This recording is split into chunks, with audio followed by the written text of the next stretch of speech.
There aren't many things that go better together than tomato, basil, and mozzarella. Let me show you how to make a delicious Caprese Skewer appetizer that's perfect for an elegant dinner or a backyard summer barbecue. First, let's get your mozzarella ready. I'm working with 8-inch mozzarella balls, but you can certainly use the fresh mini mozzarella balls. So you're gonna wanna cut this into 1/2-inch slices and then take those slices and create 1/2-inch cubes, and we'll add them to a bowl. Now let's drizzle about 2 to 3 tablespoons of olive oil over the top, and we're gonna season generously with salt and pepper. And then we're gonna stir that to coat. Next, let's take some rinsed basil, and we're gonna separate out the leaves into the really large leaves and the smaller ones, and I tend to take the large ones and I cut those in half.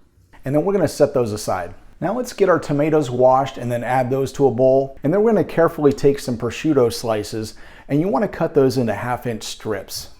For assembly, I'm just using a 3 to 4-inch toothpick. You can certainly use something a little bit larger with a handle like a skewer. So to start, you wanna take your cherry tomato and put that on first. And then we're gonna take a basil leaf and we're gonna fold that in half and slide that on.